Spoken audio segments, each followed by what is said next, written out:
ZACH EDEY, two-time National Player of the Year, all-time leading scorer in Purdue men's basketball history, goes number 9 overall to the Memphis Grizzlies. Now, I have to tell y'all some behind-the-scenes information, a little secret. When this pick happened live, Lamar got up and stood, and he clapped, and then looked at KP like, now what?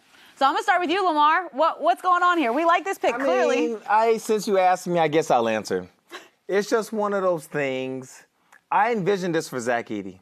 I saw the frame, I saw the size, I saw the disrespect that is going on in the NBA today, where they are putting 6-foot guards on big men, and the big man is standing in the corner not doing nothing, not being a part of the offense. That will not happen with ZACH EDEY and KP. That's what I was trying to tell you. And the Grizzlies know it. He's going to set big, solid screens for Ja Morant, roll down the middle, and if Ja's not dunking on somebody, then Edey's going to have the hands. You did say he has good hands, right? You said he has good hands. You said he can catch, he can finish on him. You said that's all he's got to do. Yeah. Don't have to put it on the floor. Don't have to make crazy moves. He can learn the game, and he can play with Jaren Jackson Jr., who can hit shots enough to be respectable, can be fluid, can move. All this makes a lot of sense. Well, does he have the pace, though, to play at that style, KP? Because I feel like you had an issue with his pace. Absolutely not. And let me tell you something.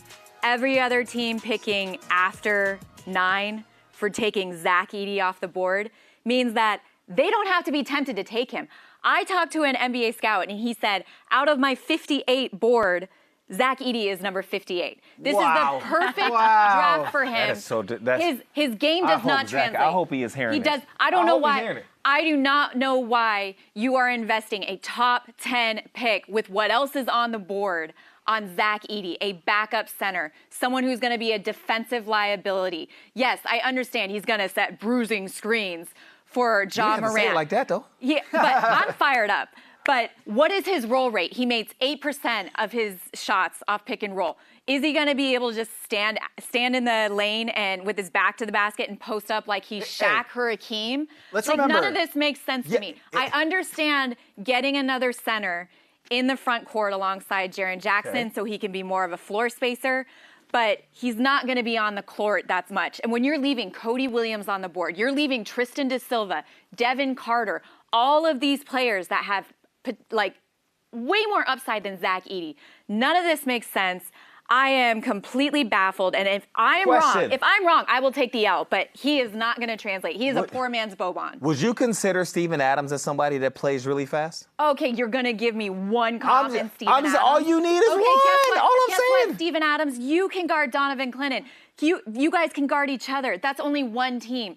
You're going to tell me in the Eastern Conference what he's going to do against a team that just won in the Western Conference. I'm saying because Steven Adams played with the Grizzlies. So before he got traded to Houston, he was with the Grizzlies. When they were hooping, it was with Steven Adams as well down there, setting those screens, rolling.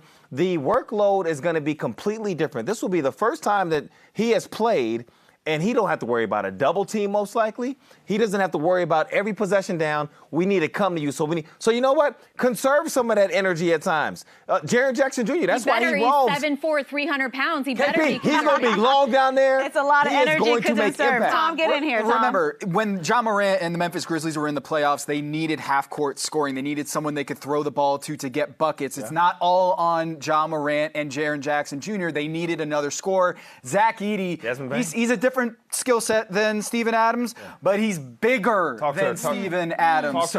This is an incredible jump for ZACH EDEY from a couple years ago, staying into college basketball. Now he's going to play with Ja Morant. Man, grit and grind is going to get interesting. We're going to go to a Grizzlies game Lamar together. told me, we're going to go to a Grizzlies game Lamar together. told me all ZACH EDEY needed was a point guard that was going to give him the basketball. You've got one of the most electric ones in the game right now, and Ja Morant. Really good pick, it sounds like, for the Grizzlies. KP doesn't agree. It's okay. Chaos.